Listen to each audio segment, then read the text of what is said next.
مفتی طارق مسعود special.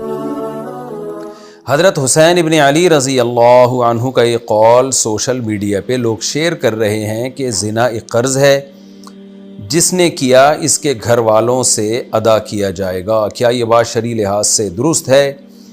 Social media پہ پتہ نہیں کیا کیا چیزیں لوگ اہل اللہ کی طرف اور اہل بیت کی طرف اور صحابہ کی طرف منسوب کر کے نقل کر دیتے ہیں۔ قرآن میں اللہ تعالیٰ کا ارشاد ہے کہ لا تزر وازرۃ وزر اخری، کوئی شخص کسی دوسرے کا بوجھ نہیں اٹھائے گا، اور اللہ کسی کی وجہ سے کسی کو سزا نہیں دیتے۔ ام للانسان ما تمنا، کہ قرآن مجید میں سورہ نجم میں ہے کہ لیس للانسان الا ما سعی، کہ انسان کو وہی ملے گا جس کی اس نے کوشش کی، تو جو کوشش کرے گا اسی کو ملے گا، اور اتنا ہی ملے گا جتنی اس نے کوشش کی۔ اچھی کوشش کی تو اچھا ملے گا، بری کوشش کی تو برا ملے گا۔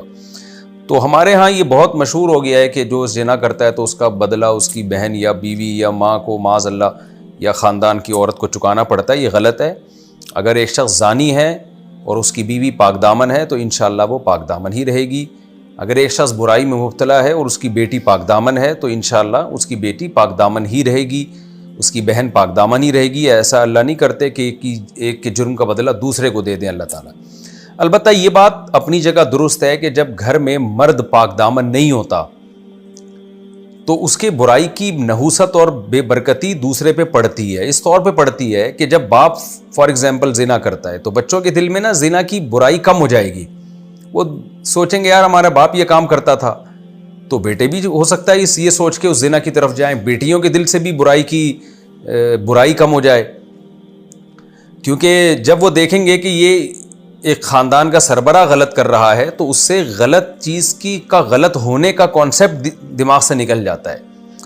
تو اس لیے عام طور پہ جو پرہیزگار لوگ ہیں گھر میں تقویٰ پرہیزگاری انہی کے ہوتی ہے، اور عام طور پہ جو برے لوگ ہیں ان کی نسلیں بھی عام طور پہ بری ہوتی ہیں۔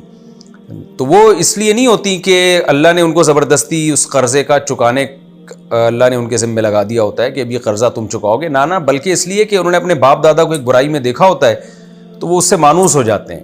اس کی مثال ایسے جیسے مشرک ماں باپ کے گھر میں جو بچے پیدا ہوتے ہیں بڑے ہو کر اکثر وہ بھی مشرک ہی بنتے ہیں۔ کیوں؟ انہوں نے اپنے والدین کو دیکھا بتوں کے سامنے جھکتے ہوئے شرک کرتے ہوئے، تو ان کے دل سے برائی نکل جاتی ہے۔ اور جو توحید پرست والدین ہوتے ہیں تو اکثر ان کی اولادیں بھی توحید پرست ہوتی ہیں، اس لیے کہ انہوں نے اپنے والدین سے توحید کو ایڈاپٹ کیا ہوتا ہے، سیکھا ہوتا ہے۔ حدیث میں آتا ہے نا کل مولود یولد علی الفطرہ فابواہ یہودانہ او ینصرانہ او یمجسانہ، ہر بچہ نیچر پہ پیدا ہوتا ہے، اس کے والدین اس کو یہودی، عیسائی یا مجوسی بنا دیتے ہیں۔ کیا مطلب؟ والدین یا ماحول ان کو خراب کر دیتا ہے۔ تو اگر باپ ماں یا کوئی گھر کا فرد زنا کر رہا ہو تو اس کی بے برکتی ہوتی ہے، وہ اس لیے کہ لوگ جو ہے نا بچے اور دوسرے ریلیٹیو دیکھ کے ان کے دل سے جیسے شرک کی برائی نکل جاتی ہے ایسے ہی زنا کی برائی بھی نکل جاتی ہے، اور جو نیک لوگ ہوتے ہیں تو وہ نیکی پھر وہاں سے پھیلتی ہے، ان کے بچے بھی وہاں سے نیکی سیکھتے ہیں۔ یہ ایک بہرحال حقیقت ہے۔